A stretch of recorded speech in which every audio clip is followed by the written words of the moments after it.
안녕하세요. 네, 세무실무 6차시 수업 진행하겠습니다.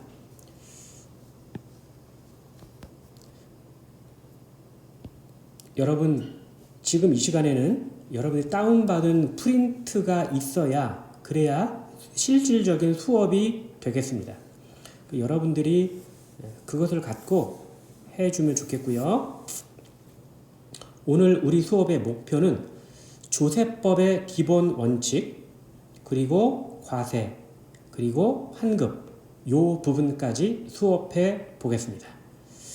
자, 그래서 우리 오늘의 수업의 목표는 조세법의 기본 원칙 한 6가지가 되거든요. 이 부분을 여러분들이 알 수 있으면 좋겠습니다. 그리고 또 시간이 된다면 과세, 세금을 내라고 하는 이 부분과 세금을 너무 많이 내면 환급해야 되겠죠. 환급하는 방법, 여기까지 수업을 해 보겠는데, 시간이 많이 되면 너무 길다 싶으면 여기 앞부분 요 6가지 조세법의 기본 원칙 요 부분만 하겠습니다. 첫 번째 들어갑니다. 조세법의 기본 원칙입니다. 우리가 조세법 하면 잘 좀 어렵죠. 조세법. 그러면 우리는 조금 더 쉽게 말하면 선생님이 조세를 뭐라고 그랬죠? 세금이라고 그랬죠. 그러면 세금의 기본 원칙 이렇게 알아두는 게 훨씬 더 여러분들한테는 좋겠다. 세금의 기본 원칙이다. 이렇게 하면은 조금 더 좋겠죠? 자, 거기에는 첫 번째는 조세 법률주의가 있어요.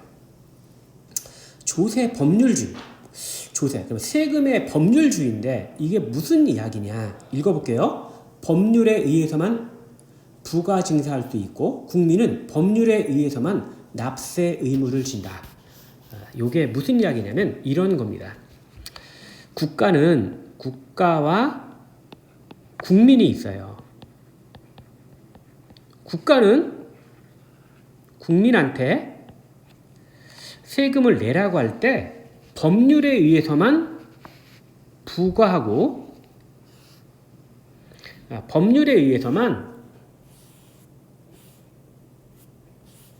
죄송해요. 제가 팍 넘어갔네요. 법률에 의해서만 부과하고 징수할 수 있어요. 부과가 뭐죠? 부담시키는 거죠. 징수가 뭐죠? 내라고 하는 거예요. 국가는 법률에 의해서만 부과 징수할 수 있어요. 국민은 법률에 의해서만 납세 의무를 지는 거예요. 그러면 결국 법률에 의해서만 세금을 내라고 할 수 있고 국민은 법률에 의해서만 납세 의무를 질 수 있고 세금을 납부하면 돼요. 이게 뭐예요? 조세 법률주의가 되는 거예요. 조세 법률주의는 또 밑에 4가지 정도가 있는데 알아볼까요? 첫 번째, 과세요건 법정주의예요. 과세요건 법정주의. 과세요건은 세금을 내라고 하는 요건이 법률로 정해져 있다. 자, 읽어볼게요. 과세요건과 조세의 부과징수 절차를 모두 법률로서 규정하여야 한다는 원칙이에요. 세금을 내라고 하는 거. 그렇죠? 이런 걸 갖다가 법률로 정해야 된다. 예를 들면 옛날에 왕이 그죠? 세금을 내라고 막 자기 마음대로 하잖아요. 그때는 어떻게 돼요? 마음대로 할 수 있었어요. 마음대로. 지금은 어떻죠? 지금은 대통령이 그렇게 할 수 있나요? 그렇게 마음대로 할 수가 없어요. 뭘로 해야 되죠?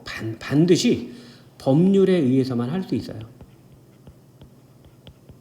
법률에 의해서만 세금을 낼 때는 이렇게 내라고 법률의 그런 요건이 그 법률로서 규정되어 있어야지만 세금을 내라고 할 수가 있다. 그게 뭐죠? 과세요건 법정주의예요. 법정주의. 이 부분은요. 국가 여기 보면 국가의 과세권 남용으로부터 국민의 재산권을 보호하기 위한 거예요. 아무 때나 세금을 내라고 하면 국민들 살기 힘들겠죠. 그래서 이 과세권을 남용하는 걸 방지하기 위해서 과세 요건, 세금을 내라고 하는 요건을 법률로 정했다. 이렇게 알면 되겠습니다. 그다음에 두 번 조세 법률주의에서 두 번째 과세 요건 명확주의예요. 과세 요건이 명확해야 돼요. 자, 조세에 관한 세법의 규정이 명확하며 상세하여야 한다는 원칙입니다. 세금을 내라고 하는 그런 요건이 명확해야 돼요. 예를 든다면 부자는 세금을 많이 내세요. 그리고 가난한 자는 세금을 적게 내세요. 라고 하면은 모든 사람들이 공감해요. 그런데 부자랑 가난한 사람의 기준이 뭐예요? 5천만 원이 기준이에요? 1억 원이 기준이에요? 5천만 원 소득이 있는 사람이 나는 부자가 아닌데 이렇게 말할 수 있잖아요. 그래서 이것은 굉장히 이렇게 하게 되면 굉장히 어떻게 될까요? 어려워요. 그래서 이 부분은 명확해야 돼요. 그래서 어떻게 해야 되느냐? 우리나라 같은 경우는 이렇게 해요. 소득이 1,200만 원까지는 세율이 6%예요. 1,200만 원을 초과해서 4,600만 원까지는 15%예요. 이거는 뭐 저기 외우지 않아도 돼요. 그냥 설명하기 위해서 하는 거예요. 그 다음에 뭐 예를 들어서 8,800만 원까지는 뭐 24%예요. 이렇게 아주 정확하게 명확하게 돼 있어요. 이렇게 해야지만 사람들이 세금을 내는데 거부감이 없겠죠. 부자랑 가난한 자 이건 굉장히 어때요? 명확하지 않아요. 그래서 과세 요건은 이렇게 명확해야 된다라고 하는 것입니다. 자, 그 다음에 볼게요. 그 다음에 뒤로 넘어갑니다. 세 번째는 소급 과세의 금지입니다. 소급이라고 하는 게 뭐지? 소급이라고 하는 것은 소급이라고 하는 것은 어떤 거냐면 이런 거예요. 소급은 과거에까지 거슬러 올라가서 영향을 미치는 거예요. 과거에까지 거슬러 올라가서 영향을 미쳐서는 안 된다라고 하는 것이 소급과세 금지의 원칙이에요. 예를 들면 2019년도에 소득세율이 5%라고 합시다. 근데 2020년도에는 세율이 예를 들어 4%라고 합시다. 그럼 어떻게 바뀌었죠? 바뀌었는데 어떻게 해요? 다시 이 4%라고 돼 있으니까 2019년도로 과거에까지 다시 거슬러 올라가서 니네 5% 낸 거 4%로 해줄게. 이렇게 과거에까지 거슬러 올라가서 영향을 끼칠 수 없다. 그것이 소급 과세의 금지입니다. 그래서 새로운 세법이 만들어지면 그 법이 시행되기 전에 완결된 사실, 2019년도에 했던 그것은 완결된 사실에 대해서는 새로운 세법을 적용해서는 안 된다. 그게 뭐다? 소급 과세의 금지입니다. 네 번째입니다. 네 번째는 조세법의 엄격 해석입니다. 세법은 엄격하게 해석해야 돼요. 여기에는 네 가지가 있는데 꼭 알아도 돼요. 물리 해석이 있고요. 그 다음에 논리 해석이 있어요. 이거는 돼요. 그런데 확장 해석이나 유추 해석은 안 돼요. 안 됩니다. 그러면 물리 해석은 뭐냐? 물리 해석은요. 이거는 그 세법의 앞뒤 문맥,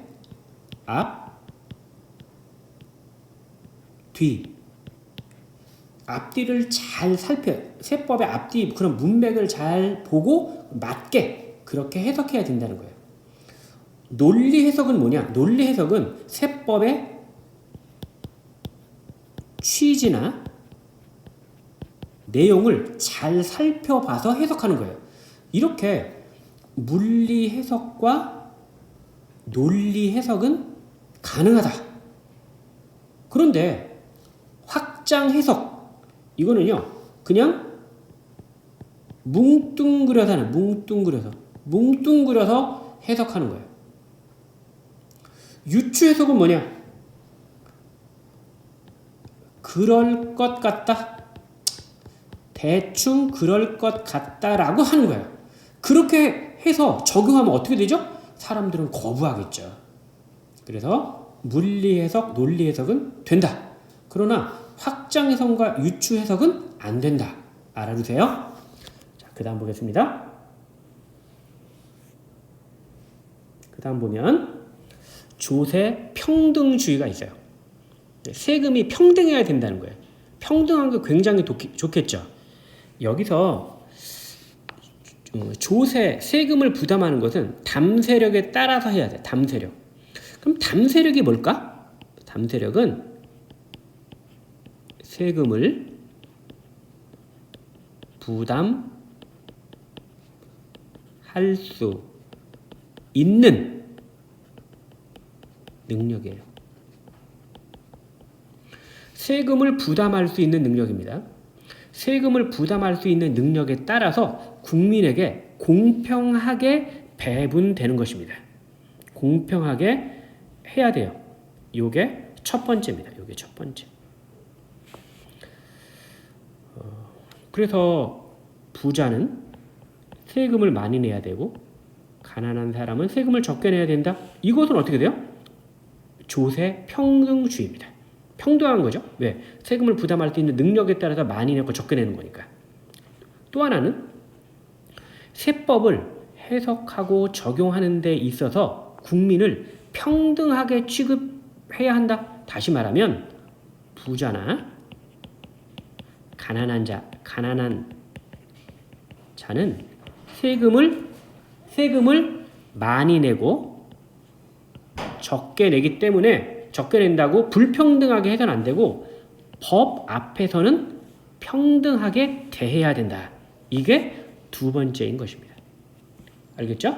그래서 두 가지예요. 첫 번째는 담세력에 따라서 부자는 많이 가난한 적게 이렇게 부담할 수 있는 능력에 따라서 내는 것이 담세력에 따라서 평등하다.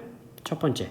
두 번째는 그러함에도 불구하고 그 사람들은 부자든 가난한 자들은 세법 앞에서는 평등하다. 그게 조세 평등주의가 되겠습니다.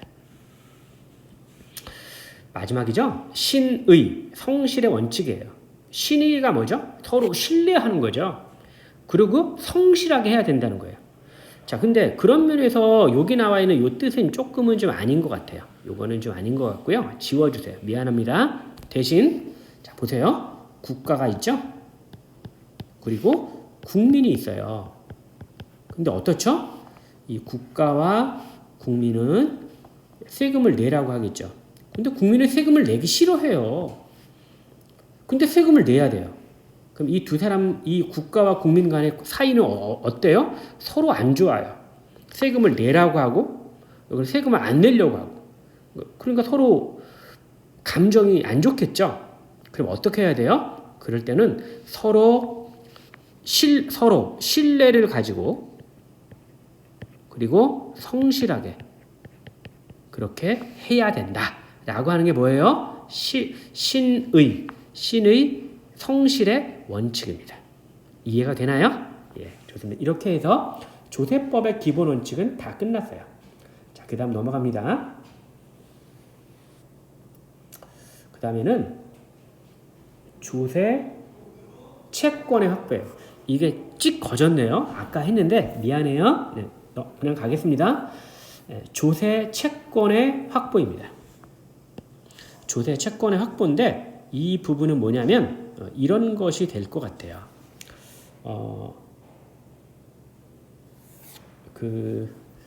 여러분, 근데 조세, 세금의 채권이 뭐냐? 매출 채권도 아니고 왜 이런 말이 있냐면 이런 거예요. 여러분, 이거 항상 이걸 머릿속에 집어넣어요. 국가랑 국민이 있죠. 국가는 세금을 내라고 하죠. 부가 징수예요. 그러면 국민은 납부를 해야 돼요. 그럼 국가는 국민으로부터 세금을 받을 돈이 있죠. 그렇기 때문에 국가가 국민으로부터 받을 돈이 있기 때문에 이걸 우리는 채권이라고 그러는 거예요. 알겠죠? 근데 이 채권을 어때요? 때로는 부도가 나기도 하고 생활이 어렵기도 하고 그러면 국가에서는 세금을 거두기가 어려워요. 그죠? 그래서 어떻게 하느냐? 국가는 담보를 하게 됩니다.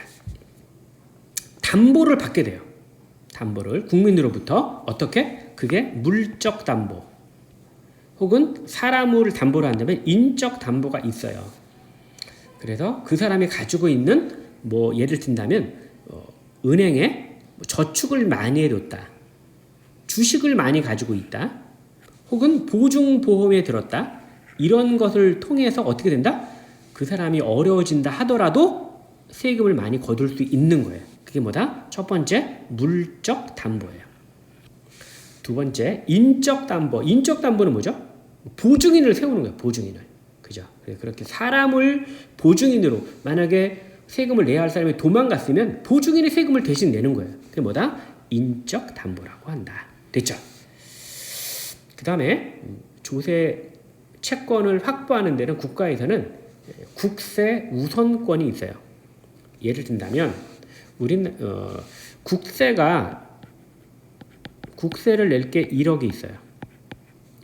누가 A라고 하는 사람이 국세를 1억 낼 게 있고, 그리고 사채를 빚을 1억을 졌어요. 은행에 빚을 1억을 졌어요. 그럼 이렇게 됐을 때, 이렇게 빚을 졌을 때 누구 거를 가장 먼저 챙기느냐 이거야. 이 세 가지 중에서 어떤 것을 근데 이 A라고 하는 사람이 망했어요. 부도가 났어요. 그러면은 돈을 못 받겠죠. 근데 돈이 조금이라도 남는다. 그러면 누구한테 제일 먼저 갚아야 되느냐? 그게 바로 여기 있죠. 국세 채권과 다른 공과금 그 밖의 채권이 경합하는 경우에는 국세 채권을 다른 채권에 우선하여 징수할 수 있다. 이 세 가지가 있는 경우에는 국세를 먼저 어떻게 해야 된다? 납부해야 된다. 이게 국세 우선권이 되겠습니다. 그래서 국가는 세금이라고 하는 채권을 확보하는데 담보로 하는 경우가 있겠고, 혹은 국세 우선권으로 하는 경우, 두 가지가 있다. 담보에는 물적 담보와 인적 담보가 있다. 이렇게 알아두면 좋겠습니다. 자, 그 다음에 넘어가 볼게요. 과세와 환급입니다. 과세와 환급.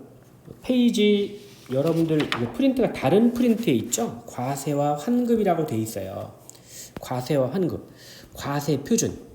과세 표준의 신고 결정. 과세. 세금을 내라고 하는 거예요. 근데 세금을 내라고 하는 거에는 두 가지가 있죠. 하나는 신고 납세. 또 하나는 부가가세. 신고 납세는 누가 하는 거죠? 내가 하는 거예요. 내가 하는 거예요. 내가 세금을 얼마큼 낼게요 라고 세무서에 신고하는 거예요. 신고. 세금 제가 100만 원 낼게요 세무서에, 이렇게 내가 신고하는 거예요. 그게 뭐예요? 신고 납세예요. 근데 부가가세는 뭐죠? 이거는 국가가 조금 더 정확하게 말하면 세무서에서 계산을 해요. 그 세금을 계산을 거기서 해요. 그죠? 세금 계산하는 거. 국가에서 하는 거죠. 그래서 세금을 내라고 하는 거, 이게 부가예요. 두 가지가 있죠. 하나는 얘는 신고 납세의 경우는 내가 하는 거예요. 부가가세의 경우는, 이거는 부가가세의 경우는 국가가 알아서 세금 계산해 주는 거예요. 알겠죠? 이렇게 두 가지 방법에 의해서 이 세액이 결정이 됩니다. 알겠죠? 예, 결정이 됩니다. 그 다음에 근데 그 중에서 수정 신고와 경정 청구가 있어요. 수정신고는 뭐냐? 수정신고는 여기 보세요. 빨간색이 중요해요. 내가 신고한 대학. 내가 이렇게 신고를 신고했는데 내가 100만 원을 신고했어요. 근데 원래 얼마를 신고해야 되냐면 120만 원을 신고해야 돼요. 그럼 얼마를 적게 신고했죠? 20만 원을 적게 신고했죠. 사람은 세금을 많이 내고 싶어요? 적게 내고 싶어요? 적게 내고 싶어요. 신고를 했는데 조금 신고했다. 그럼 이렇게 되면 잘못된 거잖아요. 그럼 어떻게 해야 돼요? 수정 신고를 해야 돼요. 알겠죠?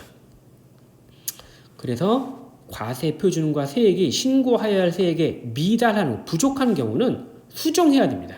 수정해야 되는데 수정할 때는 법정 신고 기한 내에 해야 돼요. 그리고 세무서에서 야, 너 왜 이렇게 잘못 신고했어? 이렇게 통보하기 전에 해야 돼요. 그렇지 않으면 안 돼요. 이게 수정 신고입니다. 그 다음에 경정 청구는 뭐냐? 경정 청구는 내가 신고한 세액이 100만 원이에요.